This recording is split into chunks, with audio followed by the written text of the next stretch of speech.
A 19-year-old sailor, let's call him James, served aboard the battleship USS Arizona. It was 7:00 a.m. He was quietly writing a letter to his mother. "Mom, I think I'll be home by Christmas." And then, the sky split open. Bombs fell from above. Sirens screamed. Fire exploded. The ship shook violently. Smoke screams, chaos everywhere. James and his friends couldn't understand. Was this real war, or just another training drill?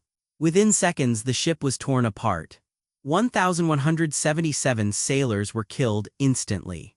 James's letter was never finished. His body was thrown against the bulkhead so hard the letter tore from his hand and vanished into the fire-choked air. The space he'd been sitting in seconds earlier ceased to exist, replaced by smoke, collapsing metal, and a roar so loud it erased every other sound on Earth. The harbor erupted. Japanese planes screamed overhead in tight formation, sunlight glinting off wings painted with red suns. Machine gun fire stitched across decks. Oil burned on the water's surface, transforming the harbor into a black, flaming mirror. Men leapt into it anyway, skin blistering the moment they hit, lungs filling with smoke and fuel. Orders dissolved into panic. Chain of command didn't break, it vaporized.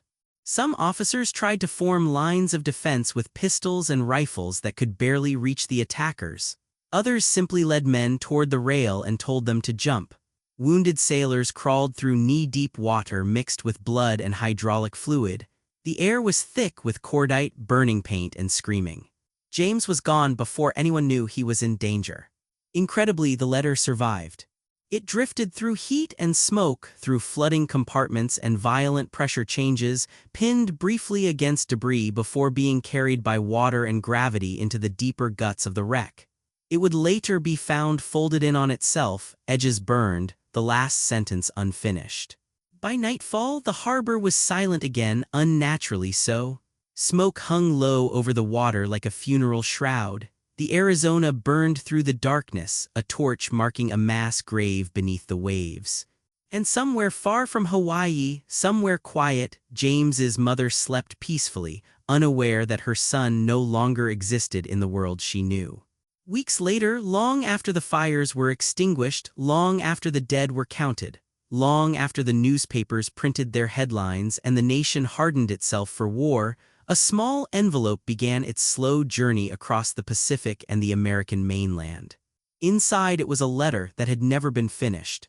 Even today, a copy of that same unfinished letter is preserved at the Pearl Harbor Memorial, a document of hope frozen at the exact moment the world collapsed. But the letter did not arrive at a museum first. It arrived at a front porch, at a house that still expected footsteps, at a home that still believed in Christmas. And when it did not bring comfort. It brought a silence that would never lift. Before the battleship, before the uniform, before the letter that would outlive him. James was just a boy from a house that always smelled faintly of oil and bread, engine grease from his father's hands, yeast from his mother's kitchen. The home sat near the edge of town where the pavement gave way to dirt and weeds, where freight trains rattled past at night like distant thunder. He learned early to sleep through noise, to work through fatigue, to keep moving no matter how loud the world became. His father had come back from the Great War quieter than the man who'd left. The stories never came, only the tremor in his hands, only the way he flinched when something fell too loudly, only the long silences at the dinner table when questions got too close. James learned what fear looked like without ever hearing it explained. Money was always tight. The Depression carved years off childhoods in that town. Boys grew into men early, shoulders broadened fast, dreams shrank to fit whatever work could be found. James ran newspapers in the morning before school, patched tires on Saturdays, hauled scrap metal whenever a factory shut its doors and dumped its bones. But in the evenings, when the sky dimmed and the radio hummed alive, his mother would sit beside him on the porch steps. She had a habit of resting her head lightly against his shoulder as if afraid time might take him if she leaned too hard. She'd say, "You don't have to stay here forever." And he'd pretend not to hear the hope in her voice. At night, James kept a small notebook beneath his mattress. Inside were sketches of ships he'd never seen in person, huge silhouettes with impossible guns and towering bridges. He copied them from magazines, from library books, from half-torn posters at the bus station. The ocean called to him long before he ever saw it, not with romance, with escape. He wanted distance. From the town, from the shadows in his father's eyes, from the narrow feeling of knowing his life had already been decided if he stayed. When the Navy recruiter arrived, the timing felt like fate pretending to be coincidence. Clean uniform, polished shoes, words like purpose and travel and honor, promise packaged as policy. James signed with a hand that barely hesitated. His mother cried quietly that night, thinking he was asleep. He heard every breath. The weeks before he left were strange, thick with unspoken things. His father handed him a pocket knife worn smooth at the handle. No speech, just a nod, man to man, the transfer of something unbreakable. His mother sewed his initials inside the collar of his only good shirt and told him it was for luck, then corrected herself and said it was so she'd always know where he was. He smiled at that. He didn't know yet how impossible that promise would become. Boot camp hit like a physical correction to the soul. Cold mornings, hot tempers, instructors who dismantled boys with language as sharp as any blade. James learned how to stand without shifting his weight, how to breathe without being heard, how to obey without swallowing himself whole. He wrote home constantly.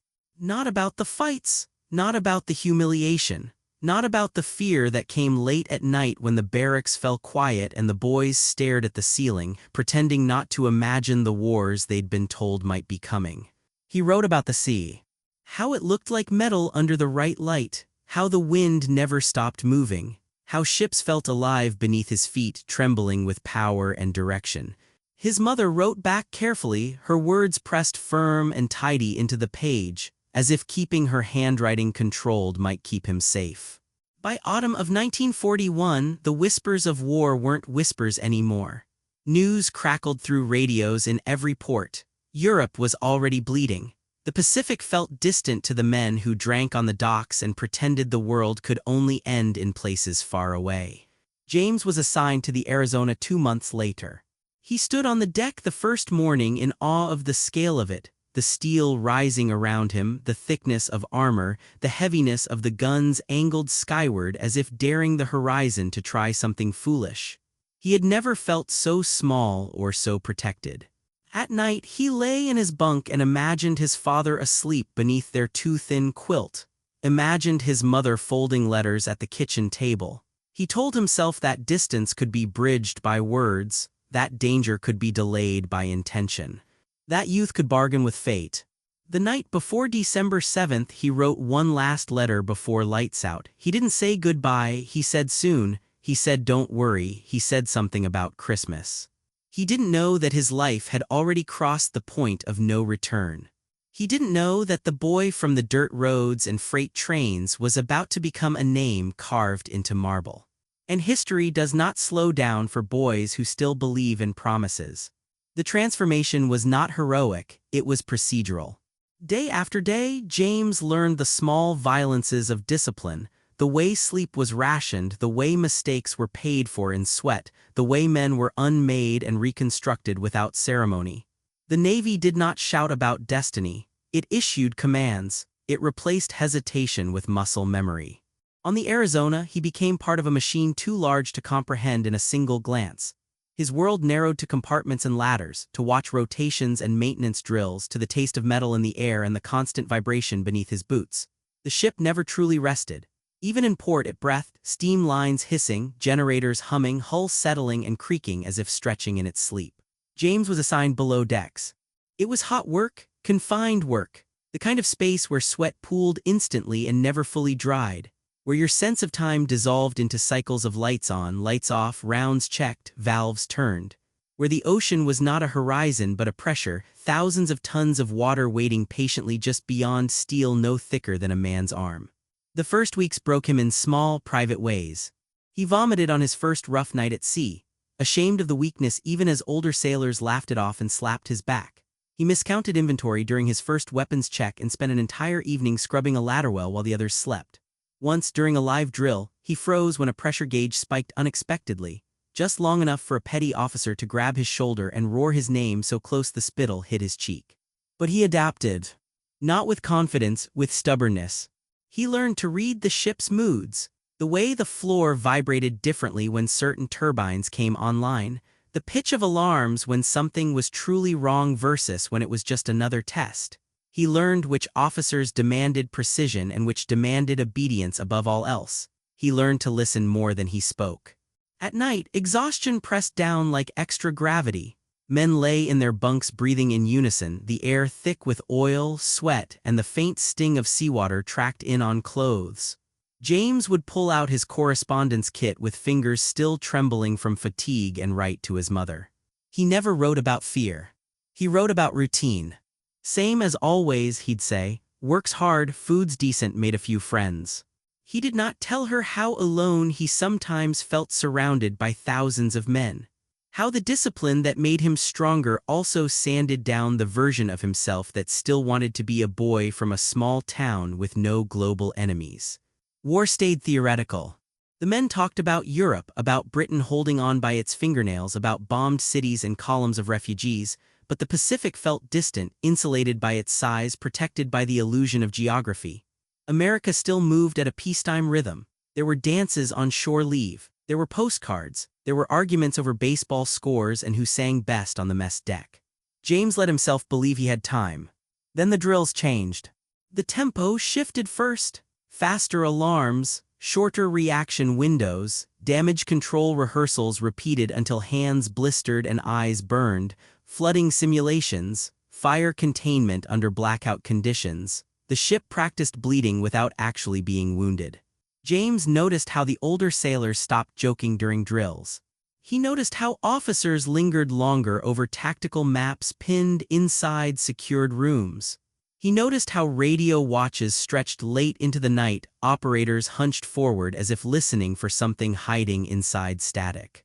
One evening, during a brief break on deck, James watched the harbor lights shimmer across the dark water. His friend Eddie leaned on the rail beside him, chewing on a matchstick. "You ever get the feeling," Eddie said, "that we're standing on the edge of something and nobody's telling us what it is?" James didn't answer right away. The truth was, the feeling had been growing in his chest for weeks, a pressure that training couldn't burn away, the sense that the air itself had changed density. He thought of his father's silence. He said finally, "If it comes, we'll handle it." Eddie smiled in the dark like someone pretending they believed. On December 6, 1941, the Arizona returned to harbor from routine maneuvers. The ship settled into its berth with practiced precision. Watches were posted. Systems powered down. The crew dispersed into the illusion of safety that port always provided. That night, James wrote the longest letter he'd sent in months. He told his mother he was sleeping better, that the weather was warm, that she should keep his room just the way it was, that he might be home by Christmas. He stopped writing somewhere between hope and habit. The pencil hovered. He didn't know why he didn't finish, only that something inside him hesitated. Reveille came at 6:00 a.m. on December 7th. The harbor was quiet. The sky was pale. The air was soft with the promise of another ordinary day. And for a few fragile minutes, ordinary held. By 7:00 a.m., James was seated on his bunk with that unfinished letter in his hands. By 7:55, history would make the next move. The cruel truth is this: James never knew he was entering a mission. There was no briefing room thick with cigarette smoke, no pinned maps, no officers outlining objectives or contingencies. There was only the illusion of safety that came with harbor moorings and Sunday routine, the belief that danger required formal invitation. At 7:00 a.m., the Arizona existed in a state of relaxed readiness. Boilers were warming, some men were already on breakfast detail, others lingered in bunks, boots on, half awake. Weapons were secured but not manned for combat. Ammunition magazines were closed. Anti-aircraft guns were cold and uncovered like ornaments, not instruments. Harbor life was built on assumptions. Assumptions that Sundays were quiet. Assumptions that distance equaled protection. Assumptions that war announced itself before it arrived. Beyond the reef line, Japanese strike groups had already separated into attack vectors. High-level bombers climbed for altitude. Torpedo planes skimmed low over the water to avoid early detection. Fighters fanned out to suppress ground defenses. The choreography was exact, the timing down to seconds. Inside Pearl Harbor, no one was counting down. At 7:40 a.m., a faint droning reached the outer installations. Radar operators picked up unusual signals, dozens of blips clustered and fast. The information traveled up a chain clogged by disbelief and procedure. A mistake. Incoming B-17s from the mainland, weather interference. By the time doubt took hold, the planes were already visible. At 7:55 a.m., the first bombs fell. The mission for the men on the Arizona became pure survival within the span of a breath. James never saw the first attackers. He felt them before he understood them, felt the deck jolt, felt heat surge in a direction heat had no right to exist, felt the violent wrongness of the world lurching sideways. Every instinct screamed disaster long before his mind formed the word. He ran because everyone ran. Down ladders choked with men, through passageways filling with smoke that burned the throat raw in seconds. The ship's geometry, once orderly, familiar, became a maze of blind corners, blocked routes, collapsing compartments. Emergency lights flickered and died in patches, plunging whole sections into darkness broken only by fire's stuttering glow. Someone yelled for damage control. Someone yelled for ammunition. Someone yelled for God. The Arizona took a direct hit near the forward magazines. The bomb did not merely explode, it ignited the stored ordnance in a chain reaction so violent it split the ship's spine. The blast vented upward in a towering column of flame that shredded everything above it. Turrets weighing hundreds of tons were tossed aside like toys. Men vanished in the space where they had just been shouting. James never reached his station. He was 2 passageways away when the shockwave slammed through the hull. The pressure crushed the air from his lungs and threw him against the steel wall with rib-cracking force. The lights went out. The floor pitched at a sickening angle. Superheated air roared past him, followed instantly by smoke so thick it erased depth and direction. Training tried to surface. Stay low, feel for bulkheads, follow airflow toward exits. But training assumed that exits remained where exits were designed to be. This ship was coming apart. Water began to pour in, not in floods at first, but needle-thin jets under impossible pressure, slicing through flesh like invisible knives. Steam lines ruptured, men screamed as their skin blistered in an instant. Every breath became a negotiation between oxygen and poison. Above deck, anti-aircraft crews fought with weapons never meant to be used this way. Hand-cranked guns jammed, sights fogged, ammunition belts snagged, men fired blind into a sky crammed with enemies moving too fast to track. The chain of command was gone, not broken, not disrupted, simply erased. Officers died beside seamen, ranks dissolved into whoever could still move, whoever could still make their voice carry over the thunder of collapsing steel. James found Eddie in the smoke. They collided by accident, hands gripping each other's arms in blind recognition. Eddie's face was streaked with blood that didn't seem to belong to any one wound. His mouth moved, but the sound drowned in the roar. James saw the question in his eyes. "What do we do?" James pointed. There was an opening to starboard, at least there had been seconds earlier. Now it was a jagged wound rimmed with fire. Beyond it he could see daylight and water and figures jumping. Survival, brutal and simple. They ran. Another explosion hit somewhere aft, lifting them off their feet. Eddie disappeared in the smoke mid-fall, swallowed as completely as if the ship had decided to reclaim him. James hit the deck hard, the breath punched from his chest again. He tried to rise. The ship groaned. Not like metal, like something alive in pain. It listed further. Fire raced along corridors like a living thing, feeding on paint, fuel, rope, flesh. The heat grew unbearable, skin tightening, eyes streaming, lungs searing with every inhale. James understood in that moment of absolute clarity that sometimes comes just before the end, that there would be no orderly escape. No heroic stand. No last formation. Only choices made in seconds inside spaces that were shrinking fast. He turned toward the opening, and the ship began its final roll. There is no turning back now. The world tilted past the point of argument. James felt it through his boots first, the subtle shift of gravity that told his body the ship no longer agreed with the sea beneath it. The Arizona rolled another degree, then another, each movement slow enough to feel deliberate, as if the ocean were choosing exactly how it would take her. He pushed for the shattered opening. Smoke clawed at his eyes. His lungs convulsed with each breath, pulling in fire and chemicals and despair in equal measure. The deck was slick now, oil, blood, seawater, and every step threatened to drop him into spaces where men were already vanishing below the rising floodline. Somewhere above, machine gun fire hammered in frantic bursts. Somewhere below, men were still trapped. James reached the opening just as another torpedo detonated against a nearby hull. The concussion punched through the Arizona's side like a sledgehammer through glass. The blast hurled him forward, half carrying, half throwing him into blinding daylight. He hit the water. It was on fire. The surface burned in writhing black and orange sheets fed by the ship's ruptured fuel tanks.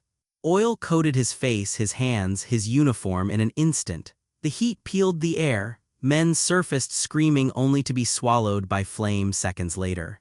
James kicked downward on instinct, plunging beneath the burning skin of the water into cold darkness where fire could not follow. His lungs shrieked for air. His clothes dragged like anchors. He swam blind, direction-guessed by the muffled thunder above. When he surfaced again yards away, the world had become a furnace. The Arizona was no longer a ship.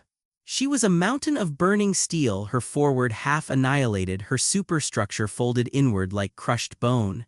Flames climbed hundreds of feet into the sky. The mainmast glowed like a brand in a cosmic forge. The heat was so intense it warped vision at the edges. James clung to floating debris, splintered boards, broken crates, pieces of a life that had ceased to exist minutes earlier. His arms trembled from shock and exertion. His skin burned in patches where oil still clung. Around him, men struggled, some in silence, some in screams already going hoarse. Planes roared overhead again. A second wave. Bombs fell into the harbor with surgical cruelty, targeting anything that still moved. A blast struck the water nearby, lifting James and the wreckage beneath him in a violent swell before dropping him back into a churning chaos of waves and bodies. He cough-sobbed, dragging breath past pain and smoke. The shoreline was still too far. He kicked anyway. Minute by minute, the harbor became a killing ground where survival depended less on strength than on accident. Men were struck by falling debris. Others were cut down by strafing fire as they swam. Some vanished under the weight of soaked uniforms. Some simply stopped moving, floating with eyes open beneath drifting smoke. James kept moving. Not because of courage. Because stopping felt like choosing death. He thought of his mother at the kitchen table, thought of the way she folded letters, thought, absurdly, of the unfinished sentence waiting on his bunk. The current pulled him sideways. A nearby sailor reached out, fingers brushing his sleeve before slipping away into darker water. James tried to turn back. Another explosion decided for him. The battle raged for just under 2 hours. But for James, time collapsed into fragments, into the ache in his shoulders, into the blur of fire and water and falling shadows, into the sound of his own breathing becoming animal and desperate and thin. Eventually, hands grabbed him. Not enemy hands. Shore hands. Rough palms hauled him onto sand already blackened by oil and ash. He coughed until something in his chest tore free. He retched up seawater, slick with fuel. Someone pressed cloth to his burns. Someone else shouted for medics who were already overwhelmed. All around him, the wounded arrived in waves. Men without shoes, without shirts, without faces the way faces were supposed to look. Skin stripped away by heat, eyes vacant from shock, voices asking the same questions over and over. Where's my crew? Where's my brother? Where's my ship? James tried to answer none of it. He sat shaking on the beach, wrapped in a blanket that did nothing to stop the tremors racking his body. He stared across the harbor at the ruin that had once been his world. The Arizona still burned. The smoke column twisted into the sky like a pillar of accusation. Victory and defeat meant nothing in that moment. Only survival. Only absence. Only the unbearable knowledge that 8 minutes of violence could erase a lifetime and leave behind nothing but echoes and unanswered letters. When night came, the fires did not fade. They illuminated the harbor like funeral pyres. James was alive. Eddie was not. And his letter, lay somewhere within that sunken mountain of steel and flame, waiting to outlive them both. In the days after the attack, the living learned a new language. They learned to speak in casualty lists and missing rosters, in hospital wards thick with disinfectant and grief, in the hollow pauses that followed every question that began with, "Have you seen?" James drifted through it like a ghost who still had a heartbeat. His burns healed slowly. His ribs knit themselves together with a constant, grinding ache that never quite let him forget the impact. But the deeper wounds didn't show on X-rays. They lived in the way his hands shook when engines backfired, in the way sleep came only in fragments, shattered by dreams of rolling decks and fire that crawled like something alive. He asked for Eddie. No one answered. Eventually someone did. Recovery came with survivors' arithmetic: why him and not the others? Why his hands found debris instead of empty space? Why his lungs filled with air instead of water? The questions had no language strong enough to hold them, so they circled inside his chest, heavy and unresolved. Weeks later, salvage crews entered the Arizona's remains. There were compartments they could never reach, spaces crushed too tightly for human bodies to pass. Beneath the waterline, the ship remained a sealed crypt. But in areas where the heat had curled metal open instead of sealing it shut, personal items began to surface: dog tags fused together, watches stopped at the same second, wallets melted into soft black shapes. And a letter, found folded into itself beneath a collapsed locker, edges burned, ink blurred where water had kissed it before retreating, the final line incomplete. "Mom, I think I'll be home by Christmas." No signature. No goodbye. Just a promise abandoned mid-breath. Sensors cleared it. A clerk slid it into a new envelope. A hand wrote an address in careful ink. In weeks after the harbor fell silent, a knock echoed on a quiet front porch half a continent away. James's mother stood in the doorway with flour on her hands. The man in uniform did not step inside. He did not need to. She read his posture before his words arrived, the stiffness, the held breath, the way his eyes avoided hers for just a fraction too long. The envelope felt light in her hands. Too light. She read the letter in the kitchen where she had always read his letters. The chair across from her remained empty as it always had been. The sentence ended exactly where his pencil had faltered. The rest of the page was silence. There is no way to measure what that moment stole from her. Not in years. Not in tears. Not in the way she kept his room untouched through holidays that came anyway. Not in the way she listened to radios long after the war ended, as if his voice might somehow find a frequency home. For James, the war did not end at Pearl Harbor.